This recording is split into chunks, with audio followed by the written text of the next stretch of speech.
आत्मलिंग की अनुभूति कैसे होती है? पहले खोज समाप्त होती है, व्यक्ति बाहर बाहर शिव को ढूंढना छोड़ देता है। पूजा, मंत्र, स्थान सब होते हैं पर आसक्ति नहीं रहती। भीतर एक गहरी शांति टिकने लगती है। भीतर स्थिर प्रकाश का बोध होने लगता है। आंख बंद करने पर कोई दृश्य नहीं होता और अंधकार भी नहीं होता। एक निर्विकार उजास, न जलता न बुझता, यही ज्योति का संकेत है। उसके बाद क्या होता है? देह का भाव ढीला पड़ता है, मतलब मैं शरीर हूँ की पकड़ कमजोर हो जाती है। दर्द, सुख, मान, अपमान आते हैं पर छूते नहीं है। साक्षी भाव जागता है, जैसे कि ये सब कुछ चल रहा है, ये हमारी इच्छा से नहीं, शिव की इच्छा से हो रहा है। मंत्र अपने आप शांत हो जाते हैं। जप रुक जाता है पर चेतना जागृत रहती है। भीतर कोई शब्द नहीं, फिर पूर्णता होती है। यही लिंग का अवाच्य रूप है। भय का मूल टूट जाता है। मृत्यु, भविष्य, हानि, इनका असर नहीं रहता। कारण समझ में नहीं आता पर डर टिक नहीं पाता, क्योंकि आत्मलिंग में काल नहीं होता। मैं शिव हूं का विचार नहीं आता, बहुत महत्वपूर्ण है। वहां ये भाव नहीं उठता कि मैं शिव हूँ, बल्कि ये भी नहीं उठता कि मैं कुछ हूँ, बस होना बचता है, शुद्ध अस्तित्व।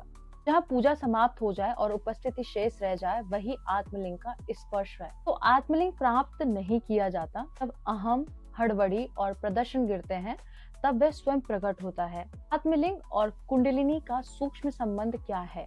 कुंडलिनी शक्ति की जो जागृति है, आत्मलिंग चैतन्य शिव की स्थिरता है। जब कुंडलिनी ऊपर उठती है तो वह कुछ बनाने नहीं जाती, वह केवल अवरोध को हटाती है। जब अवरोध हटते हैं तब जो प्रकट होता है वही आत्मलिंग है, पहले से विद्वान शिव चेतना। इसलिए कहा जाता है कुंडलिनी मार्ग है, आत्मलिंग गंतव्य नहीं, स्वभाव है। कुंडलिनी बिना शुद्धि के उठे अशांति, कुंडलिनी जब शांति में विलीन हो जाए तो आत्मलिंग का स्पर्श होता है। इस अवस्था में कुछ लोग चुप क्यों हो जाते हैं? चुप्पी मजबूरी नहीं है, पूर्णता की निशानी है। बोलना तो की आवश्यकता है। आत्मलिंग अद्वैत एकत्व है। जब भीतर कुछ कहना शेष नहीं रहता तो शब्द अपने आप गिर जाते हैं। मौन ऐसा होता है कि व्यक्ति असामाजिक नहीं होता पर अनावश्यक बोल नहीं पाता। आंखों और उपस्थिति में ही उत्तर होता है। दैव के संकेत क्या होते हैं? जहाँ शब्द समाप्त वहीं शिव आरंभ होते हैं। भक्ति मार्ग वाले भी आत्मलिंग को कैसे छू लेते हैं? भक्ति मार्ग में मैं कुछ, तू ही सब है, ये भाव धीरे धीरे अहम को गलाता है। जब अहम पूरी तरह पिघल जाता है, भक्त रहता है, भगवान रहते हैं, भेद नहीं रहता।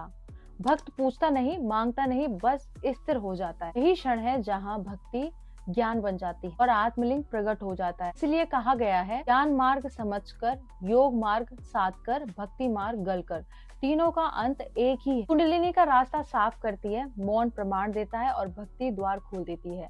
भीतर जो है वही आत्मलिंग है। आत्मलिंग की अनुभूति स्थायी क्यों नहीं लगती? पहली बात, आत्मलिंग कभी जाता नहीं है पर हमारा ध्यान फिर बाहर लौट आता है।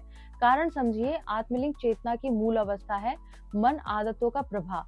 जब अनुभूति होती है, मन क्षण भर के लिए रुक जाता है, अहम ढीला पड़ता है, भीतर स्थिरता प्रकट होती है, लेकिन फिर पुरानी पहचान, रिश्ते, कर्तव्य, स्मृतियां, ये सब मन को फिर से सक्रिय कर देते हैं। उसके बाद वह अवस्था चली गई। असल में बात ये, हम वहां से हट गए। आत्मलिंग स्थायी है, अस्थायी है, हमारा टिकना है। साधक और सिद्ध में फर्क कहाँ होता है? ये फर्क अनुभूति का नहीं है, स्थिरता का है। साधक आत्मलिंग को छूता है, फिर छूट जाता है, फिर खोज शुरू करता है।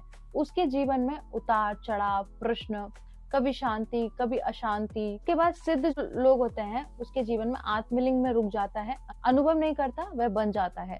उसके जीवन में भाव आते हैं पर बहाते नहीं है, क्रिया होती है, कर्तापन नहीं रहता, शब्द निकलते हैं पर शोर नहीं होता। इसलिए शास्त्र कहते हैं, साधक आता जाता है, सिद्ध ठहर जाता है। गृहस्थ जीवन में ये संतुलन कैसे रहता है, इसको बहुत लोगों को समझने की जरूरत है। आत्मलिंग का अर्थ संन्यास नहीं है, अर्थ है अंदर का केंद्र न छोड़ना। गृहस्थ सिद्ध का रहस्य क्या है? वह परिवार निभाता है, कर्म करता है, जिम्मेदारी उठाता है, पर भीतर मैं करने वाला हूँ ये भाव नहीं रहता। ये मुझसे हो रहा है, ये समझ उसको आने लगता है।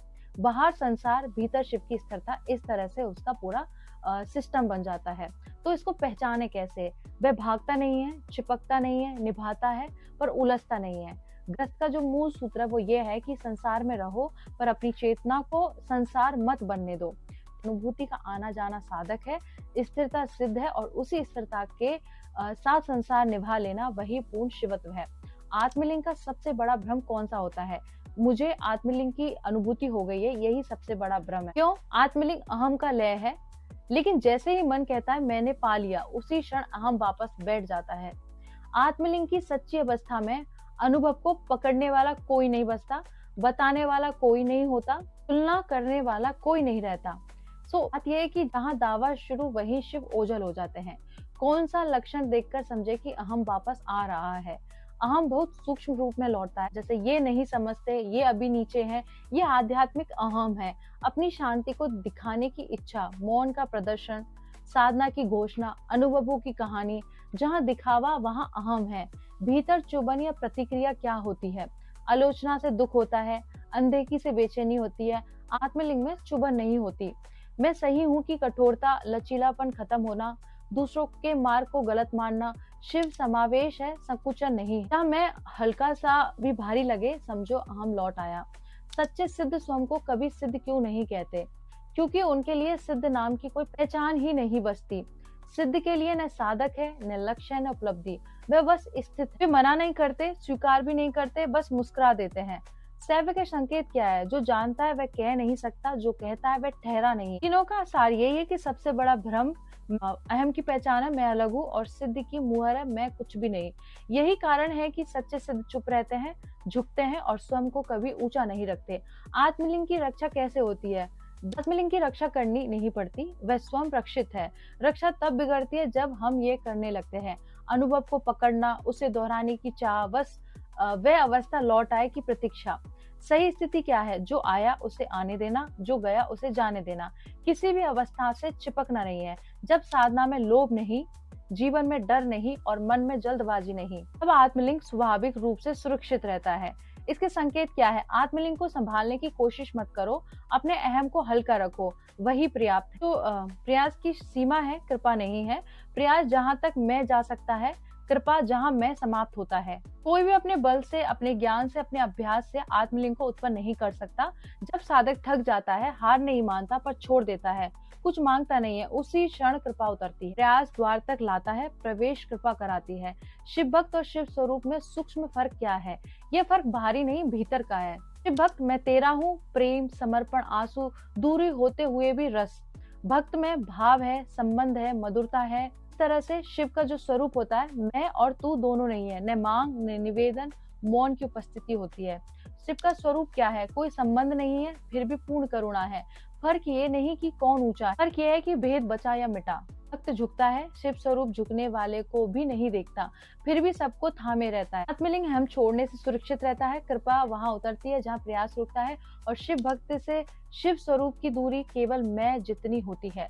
यही शैव मार्ग पूर्ण होता है, न घोषणा में, न प्रदर्शन में, बल्कि सरल, मौन और संतुलित जीवन में। इस तरह से मैंने आपको पूरा आत्मलिंग, शिवलिंग और हमारे जीवन में किस तरह से इनका काम होता है वो सब मैंने आपको बताया। ये जानकारी अच्छी लगी है तो इसको शेयर कर दीजिए, सब्सक्राइब कर लीजिए और मेरे साथ बोलिए ओम नमः पार्वती पते, हर हर महादेव, शिव शंभो। राधे कृष्णा।